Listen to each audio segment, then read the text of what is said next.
शान्ताकारं भुजगशयनं पद्मनाभं सुरेश्वरं विश्वाधारं गगनसदृशं मेघवर्णं शुभाङ्गं लक्ष्मीकान्तं कमलनयनं योगविद्यार्णवगम्यं वन्दे विष्णुं भवभयहरणं सर्वलोकैकनाथं। सर्वलोकैकनाथम। भगवान शांत स्वरूप है, उनका आकार कैसा है? शांत है। शांताकारम भुजग शयनम, भुजग माने शेष सैया पर शयन करते हैं। शांताकारम भुजग शयनम पद्मनाभम सुरेश्वरम विश्व के आधार भगवान नारायण जो है भगवान विश्व के आधार। विश्वाधारम गगन सदृशम मेघ वर्णम माने उनका जो है मेघ के समान वर्ण, शरीर का कलर है ना, शरीर का रंग उनका मेघ के समान है। मेघ वर्णम शुभांगम लक्ष्मीकांतम, लक्ष्मी के साथ विराजमान है भगवान नारायण को हम प्रणाम करते हैं, हम नमस्कार करते हैं। इस प्रकार भगवान नारायण की अपन प्रार्थना करने के बाद भगवान नारायण की स्तुति बहुत प्रिय है। भगवान अपनी स्तुति के अनुसार ही अपने को फल देते हैं। जैसे आप प्रार्थना करोगे भगवान से वैसे ही आपको फल मिलेगा। कस्तूरी तिलकम ललाटपटले वक्षस्थले कौस्तुभं नासाग्रे परिमुक्तिकं करतले वेणुकरे कंकणं सर्वांगे हरचंदनं सुललितं कंठे च मुक्तावली कोपास्त्री परिवेष्टतो विजयते कोपाल चूड़ामणि। भगवान कृष्ण आपके इष्ट देव, आपको गुरु मंत्र दिया भगवान कृष्ण का दिया है, इसलिए आपके गोपाल जी इष्ट हैं, इसलिए गोपाल जी का विशेष ध्यान रखना चाहिए। भगवान सत्यनारायण की कथा प्रारंभ करने से पहले जो है भगवान का ध्यान करना बहुत आवश्यक होता है। बोलो सत्यदेव भगवान की जय। सत्यम परमम धीमहि, सत्यम परमम धीमहि, सत्य ही परमात्मा है, वही सत्य जो है अपने अंदर विराजमान है। सत्य रूपी परमात्मा सभी के अंदर विराजमान है, उसी सत्य रूपी परमात्मा को हम प्रणाम करते हैं। क्या करते हैं? प्रणाम माने नमस्कार करते हैं, उनकी वंदना करते हैं। ठीक है। सत्यनारायण भगवान की कथा जो है प्राचीन काल से चली आ रही है। कोई भी मांगलिक कार्य हो, जन्मदिन बस हो, शादी ब्याह हो, उसमें भगवान गणेश जी की पूजन से प्रारंभ करके उसकी पूर्णाहुति तभी समझाती जब कथा हो। सत्यनारायण बोलो सत्यदेव भगवान की जय। एक समय नैमिषारण्य तीर्थ में शौनकादि 88,000 ऋषियों ने श्री सूत जी महाराज से पूछा, हे प्रभु, इस कलयुग में वेद विद्या रहित मनुष्यों को प्रभु भक्ति किस प्रकार मिलेगी तथा उनका उद्धार कैसे होगा? मुनिश्रेष्ठ, कोई ऐसा तप, ऐसा व्रत बताइए जिससे थोड़े समय में पुण्य प्राप्त होवे तथा मनवांछित फल मिले। वह कथा सुनने की हमारी इच्छा है। सर्वशास्त्र गाता श्री सूत जी महाराज कहने लगे, हे वैष्णव ओम पूज्य, आप सबने सब प्राणी को हित की बात पूछी है। अब मैं श्रेष्ठ व्रत को आप लोगों से कहूंगा जो नारद जी ने लक्ष्मी नारायण से पूछा था। और लक्ष्मीपति ने मुनि श्रेष्ठ नारद से जो कहा था सो ध्यान से सुनो। एक समय योगी राज नारद जी दूसरों की हित की इच्छा से अनेक लोकों में भ्रमण करते हुए मृत्युलोक में आ पहुंचे। वहां बहुत योनि में जन्मे हुए प्रायः सभी मनुष्यों को अपने कर्मों के द्वारा अनेक प्रकार के दुखों से पीड़ित देखकर किस यत्न के करने से इनके दुखों का नाश हो सकेगा, ऐसा मन में विचार कर वह विष्णु लोक गए। वहां श्वेत वर्ण और 4 भुजाओं वाले देवों की नारायण, जिनके हाथों में शंख चक्र गदा और पद्म थे, बनमाला पहने हुए स्तुति करने लगे, हे भगवान, आप अत्यंत शक्ति से संपन्न है, मंत्र तथा वाणी भी आपको नहीं पा सकती। आपका आदि मध्य और अंत नहीं है। निर्गुण स्वरूप सृष्टि के आदि व्रति व भक्तों के दुखों को नष्ट करने वाले हो, आपको मेरा नमस्कार है। नारद जी किस प्रकार स्तुति को सुनकर भगवान कहने लगे, हे मुनि श्रेष्ठ, आपके मन में क्या है, किस काम के लिए यहाँ आगमन हुआ है, निसंकोच होकर कहिए। तो नारद जी कहने लगे, भगवान, मृत्यु लोक मनुष्य जो अनेक योनि में पैदा हुए हैं अपने कर्मों के द्वारा अनेक प्रकार के दुखों से पीड़ित हो रहे हैं। हे नाथ, मुझ पर दया रखते हुए बतलाइए उन मनुष्यों के दुख थोड़े से प्रयत्न से कैसे दूर हो सकते हैं, दुख दूर। तो भगवान कहने लगे, नारद, आपने बहुत अच्छी बात पूछी है। जिस काम करने से मोह से छूट जाता है मनुष्य, मैं बताता हूँ। स्वर्गलोक मृत्युलोक दोनों में दुर्लभ व्रत है। प्रेम वश होकर तुमसे कहता हूँ, वह व्रत भगवान सत्यनारायण का, जिसको अच्छी तरह विधान पूर्वक करके मनुष्य तुरंत सुख होकर मरने पर मोक्ष को प्राप्त होता है। भगवान के वचन सुनकर नारद जी कहने लगे, उस व्रत का क्या फल है, क्या विधान है, किसने व्रत किया है, किस दिन यह व्रत करना चाहिए, सो विस्तार से बताइए। तो भगवान कहने लगे, दुख शोक को दूर करने वाला, धन धान को बढ़ाने वाला, सौभाग्य तथा संतान को देने वाला, सब स्थानों पर विजय प्राप्त कराने वाला, किसी भी दिन किसी भी समय ब्राह्मण बंधुओं के साथ धर्मप्राण भक्ति भाव सवाया नैवेद्य केले के फल शक्कर घी दूध दही गेहूं का चूर्ण ले, गेहूं के अभाव में साठी का चूर्ण ले, सौभक्ष्य योग पदार्थ जमा करके भगवान को सवाया अर्पण कर देवे, बंधुओं सहित भोजन करावे, स्वयं भोजन करें, नृत्य गीत आदि का आचरण करते हुए समय व्यतीत करें। इस तरह का व्रत करने पर मनुष्य इच्छा से ही पूरी होती है।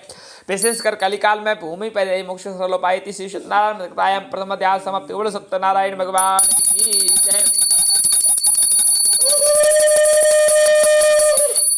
दूसरे अध्याय में सूत जी महाराज कहते हैं, एक काशीपुरी नामक नगरी में अधिकारी ब्राह्मण रहता था। भूख प्यास से बेचैनी हुआ नित्य ही पृथ्वी पर भ्रमण करता रहता था। ब्राह्मण को प्रेम करने वाले भगवान ने एक बूढ़े ब्राह्मण को धारण कर उसके पास जाकर आदर से पूछा, हे विप्र, नित्य दुखी हुआ पृथ्वी पर क्यों घूमता रहता है? श्रेष्ठ ब्राह्मण, इस समस्त को मैं सुनना चाहता हूँ। वह ब्राह्मण बोला, मैं बहुत ही गरीब ब्राह्मण हूँ, भिक्षा के लिए पृथ्वी पर भ्रमण करता रहता हूँ। यदि आप कोई उपाय जानते हो तो कृपया मुझे बताइए। तो वृद्ध रूपी नारायण ने कहा, है विप्र, आप भगवान सत्यनारायण का पूजन करो, वह मन वांछित फल को देने वाले हैं। पूजन का सारा विधान बतलाकर बूढ़े ब्राह्मण का रूप धारण करने वाले भगवान सत्यनारायण अंतर ध्यान हो गए। जिस बात को वृद्ध ब्राह्मण ने बतलाया मैं उसको अवश्य करूंगा, ऐसा विचार कर वह घर आया। रात्रि में उसे नींद नहीं आई। प्रातःकाल उठा भिक्षा के लिए जल्दी। उस दिन उसको भिक्षा में बहुत धन मिला। बंधु बांधव के साथ उसने भगवान जी का पूजन किया और हर मास भगवान सत्यनारायण का व्रत करने लगा। उसके जो कष्ट थे वह दूर हो गए, अनेक प्रकार की संपत्तियां प्राप्त हुई। इस तरह नारायण का कहा हुआ यह व्रत मैंने तुमसे कहा, हे विप्र, मैं और क्या कहूँ। तो उन ऋषियों ने कहा कि भगवान उस ब्राह्मण से सुनकर किस किसने इस व्रत को किया है वह सब हम सुनना चाहते हैं, इसके लिए हमारे मन में श्रद्धा है। तो सूत जी महाराज कहने लगे, एक समय वह ब्राह्मण धन और ऐश्वर्य के अनुसार बंधु बांधव के साथ व्रत करने को तैयार हुआ। उसी समय वह लकड़ी बेचने वाला बूढ़ा आया। बाहर लकड़ियों को रखकर ब्राह्मण के मकान में गया। पैसे दो के लकड़हारे ने ब्राह्मण को नमस्कार कर कहा, आप क्या कर रहे हैं, मुझे बताइए। तो वह ब्राह्मण कहने लगा, ऐसा मनोकामनाओं को पूरा करने वाला भगवान सत्यनारायण का व्रत है। इसकी ही कृपा से मेरे यहाँ धनदान आदि की वृद्धि हुई है। लकड़हारा जानकर बहुत प्रसन्न हुआ। चरण में प्रसाद खाने के बाद उसने भी संकल्प किया कि आज ग्राम में लकड़ी बेचने से जो भी मुझे धन प्राप्त होगा उसी से मैं भगवान सत्यनारायण का पूजन करूंगा। इस विचार कर सुंदर नगर में पहुंचा। उन लकड़ियों का दाम पहले दिनों से 2 गुना मिल गया। लकड़हारा दाम ले अति प्रसन्न होकर पक्के केले के फल, शक्कर की दूध दही गेहूं का चूर्ण इत्यादि भगवान की पूजन की सामग्री लेकर घर गया। उसने बंधु बांधव को बुलाकर भगवान जी का पूजन किया।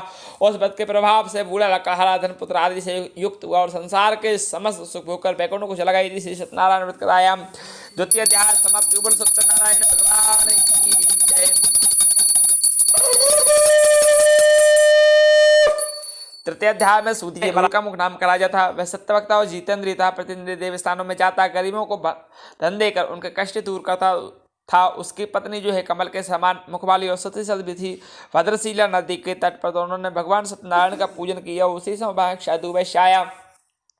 वैश्य के पास व्यापार के लिए बहुत धन था। नाव को किनारे पर ठहरा कर राजा के पास गया। राजा से कहने लगा, राजन, यह है आप किसका पूजन कर रहे हैं, भक्ति युक्त से मुझे बताइए। तो राजा कहने लगा, मैं अपने बांधवों के साथ पुत्र आदि की प्राप्ति के लिए महाशक्तिवान भगवान सत्यनारायण का पूजन कर रहा हूँ।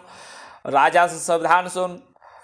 व्यापार से निवृत्त साधु अपने घर गया। उसने अपनी स्त्री से संतान रहने वाले उस व्रत का समाचार सुनाया और कहा कि जब मेरे संतान होगी तब मैं इस व्रत को अवश्य करूंगा। ऐसे वचन उसने अपनी स्त्री लीलावती से कही। एक दिन उसकी स्त्री लीलावती पति के साथ आनंदित तो सांसारिक धन प्रवृत्त हो गए। सत्यनारायण भगवान कृपा से गर्भवती हो गई। 10वें महीने में उसने एक सुंदर कन्या को जन्म दिया। दिनों दिन वह कन्या से बढ़ने लगी। शुक्ल पक्ष का चंद्रमा बढ़ता है तो कन्या का नाम कलावती रख दिया। तब लीलावती ने अपने पति से मीठे शब्दों में कहा कि आपने जो संकल्प किया था भगवान का पूजन करने का, अब आप उसे कर लीजिए। तो साधु बोला, हे प्रिय, मैं इसके विवाह पर अवश्य करूंगा। अपनी पत्नी को आश्वासन देकर वह नगर में चला गया। कुछ समय पश्चात जब व्यापार से लौटा तो पुत्री को विवाह योग जानकर तुरंत दूत को आदेश दिया। दूत साधु की आज्ञा पाकर कंचन नगर पहुंचा। वहां पर बड़ी खोज कर देखभाल कर लड़की के बाद स्वेग बने पुत्र को ले आया। स्वेग लड़की को देखकर साधु ने अपने पुत्री का विवाह उसके साथ करवा दिया। दुर्भाग्य से विवाह के समय व्रत करना भूल गया। तब भगवान क्रोधित हो गए, श्राप दिया कि तुझे दारुण दुख प्राप्त होगा। अपने काम में कुशल साधु बने अपनी जामाता के साथ रत्नसार नगर पहुंचे। वहां पर राज चंद्रकेतु के राज्य में व्यापार करने लगे। एक रोज भगवान की माया से प्रेरित होकर कोई चोर राजा का धन चुरा कर भागा चला। तब पीछे से राजा के दूतों को आता देखकर चोर ने घबराते हुए धन को वहीं चुपचाप रख दिया जहां दोनों ससुर जमाई ठहरे हुए थे। दूतों ने राजा के धन को उनके पास रखा देखा, दोनों को बांध कर ले गए और प्रसन्नता से दौड़ते हुए राजा के समीप जाकर बोले, तो चोर हम पकड़ कर आए हैं। देख रहा गया तो राजा की आज्ञा से उन कठिन कारावास में डाल दिए। जितना भी धन था सब राजा ने छीन लिया। उसी श्राप के द्वारा उनकी पत्नी और पुत्री घर पर बहुत दुखी हुई। घर पर जो धंधा करता था चोर चुरा कर ले गए। शारीरिक व मानसिक पीड़ा में कृपा से आदित्य के तो अन्न की चिंता में कलावती एक ब्राह्मण के यहाँ गई। वहां भगवान सत्यनारायण का पूजन हो रहा था। कथा सुन रात को घर आए तो माता ने पूछा, हे पुत्र अब तक तू कहाँ रही, तेरे मन में क्या है? तो कलावती कहने लगी, माँ मैंने एक ब्राह्मण यहाँ सब मनोकामनाओं को पूरा होने वाला भगवान सत्यनारायण का पूजन होते देखा। बात सुनते ही लीलावती भगवान की पूजन की तैयारी करने लगी। गुड़ शक्कर का भोग लगाया, तुलसी दल अर्पण किया। भगवान से प्रार्थना करके हम सबके अपराध क्षमा करो, साथ ही वरदान मांगा कि मेरे पति और दामाद शीघ्र ही करा जावे। भगवान इससे संतुष्ट हो गए। राजचंद्र केतु को स्वप्न में कहा, हे राजन, दोनों बंदी वेशों को प्रातः ही छोड़ देना, जितना भी तुमने धन लिया सब वापस कर देना, अगर तुमने ऐसा नहीं किया राजधन सब नष्ट कर दूंगा। राजा को ऐसा कहकर भगवान अंतर्ध्यान हो गए। राजचंद्र केतु ने सभा बुलाई। प्रातःकाल जल्दी उठकर दोनों बणिक पुत्र को बुलाया। दोनों ने आदि राजा को नमस्कार किया। राजा मीठे वचनों से बोले, हे महानुभाव, भाग्यवश ऐसा कठिन दुख प्राप्त हुआ, अब कोई भय नहीं। ऐसा कहकर उन्होंने वस्त्राभूषण पहनवा और जितना धन लिया तो उसे दूना धन देकर विदा किया। दोनों वैसे अपने घर को चल लिए। इति श्री सत्यनारायण भगवान की जय। चतुर्थ अध्याय में सूत जी महाराज कहते हैं, वैसे ने मंगलाचार करके यात्रा आरंभ करनी चाहिए। उनके थोड़ी दूर पहुंचने पर दंडी भेजदारी भगवान नारायण ने पूछा, हे साधु, तेरी नाम में क्या है? तो अभिमानी बढ़िया आज तक बोला, महाराज क्यों पूछते हो, क्या धन लेने? इच्छा मेरी नाम में बेलपत्ते आदि भरे हुए हैं। वैसे का कटु वचन सुनकर भगवान ने कहा, तुम्हारा वचन सत्य हो। ऐसा कहकर दंडी चले गए। दंडी के जाने के बाद वैश्य नृत्य क्रिया करने के बाद नापराया नाम को ऊँची देकर चंबा किया, नाम बेलपत्ते देकर मूर्छित तो जमीन पर गिर पड़ा। पर मूर्छा खोलने पर बहुत शोक प्रकट करने लगा। तब उसका दामाद बोला, आप शोक न करो, दंडी का श्राप आता, हमें उनकी शरण में चलना चाहिए, तभी हमारी मनोकामना पूरी होगी। दामाद के ऐसे वचन सुनकर दंडी के पास पहुंचा और कहने लगे, हे भगवान, मैंने जो आप असत्य वचन कहे थे, मैंने जो झूठ बोला था, उसके लिए आप क्षमा करो। और महान शोकत और हौर होने लगा। तब दंडी भगवान बोले, हे बणिक पुत्र, मेरे आज्ञा से तुझे बार बार दुख प्राप्त हुआ है, तू मेरी पूजा से विमुख हुआ है। तो साधु बोला, हे प्रभु, आपके माया सब मोहित ब्रह्मा आदि देवता आपके रूप को नहीं जान पाए, तो मैं अज्ञानी कैसे जान सकता हूँ? आप प्रसन्न होइए, मैं सामर्थ्य के अनुसार आपकी पूजन करूंगा, मेरी रक्षा करो। पहले के समान नौका मैं धनवर्ध हो। उसके भक्ति युक्त वचन सुनकर उसकी इच्छा अनुसार वरदान देकर भगवान अंतर्ध्यान हो गए। नाव पर आया, नाव को से परिपूर्ण देखा। उसी समय भगवान सत्यनारायण का पूजन किया और प्रसाद वितरण करके नगर के लिए चल दिया। नगर के निकट पहुंचा तो घर में जाकर तूने साधु के घर जाकर उसके स्त्री को नमस्कार कर कहा, साधु अपने दामाद के साथ आ गए। उस समय लीलावती कलावती भगवान सत्यनारायण का पूजन कर रही थी। लीलावती ने अपने पुत्री से कहा कि मैं अपने पति के दर्शन को जाती हूँ, तू यहाँ का कार्य पूर्ण कर शीघ्र आ जाना। माता के ऐसे वचन सुनकर कन्या कलावती प्रसाद को छोड़कर पति के पास आ गई। प्रसाद की अवज्ञा के कारण सत्यदेव भ्रष्ट हो गए। उसके पति को नाव से पानी में अदृश्य कर दिया। अपने पति को ना देकर रोती हुई जमीन पर गिर पड़ी कन्या कलावती। इस प्रकार नौका को डूबा हुआ कन्या को रोता हुआ देखकर साधु बोला, हे प्रभु, मुझसे मेरी परिवार से जो भूल हो गई उसे आप क्षमा करो। उसके दीन वचन सुनकर आकाशवाणी को, हे साधु, तेरी कन्या मेरे प्रसाद को छोड़कर आई, इसलिए इसका पति अदृश्य हुआ। यदि घर जाकर प्रसाद खाकर प्रतिवश मिलेगा। आकाशवाणी सुनते ही वह घर गई, प्रसाद खाया, शरणागत लिया। भगवान की कृपा से फिर आकर सभी लोग प्रसन्न हुए। आकर उसने पति के दर्शन किए। तब वैश्वर के बाद सब लोग प्रसन्न हुए। धूमधाम से भगवान सत्यनारायण का पूजन किया। संकल्प किया कि आज समय हर पूर्णिमा, संक्रांति, अमावस्या, प्रदोष काल और कोई भी मांगलिक कार्य होगा, भगवान सत्यनारायण का पूजन और व्रत जरूर करेंगे और इस लोक का सुख भोग का अंत में वैकुंठ लोक को चला गए। श्री सत्यनारायण व्रत कथायाम चतुर्थाध्याय समाप्त। सत्यनारायण भगवान की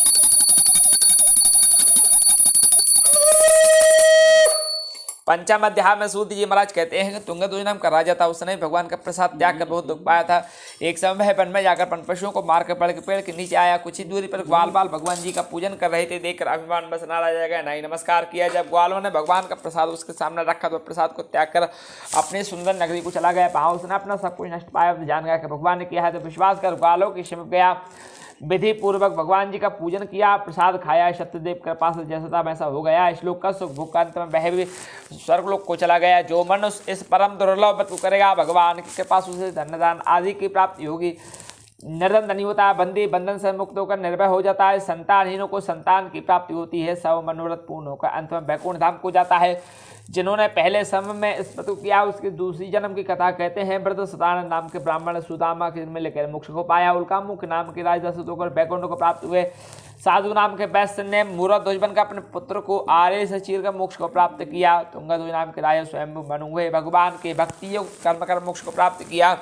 इति श्री सत्यनारायण कथायाम पंचम अध्याय समाप्त। बोलो सत्यनारायण भगवान की जय।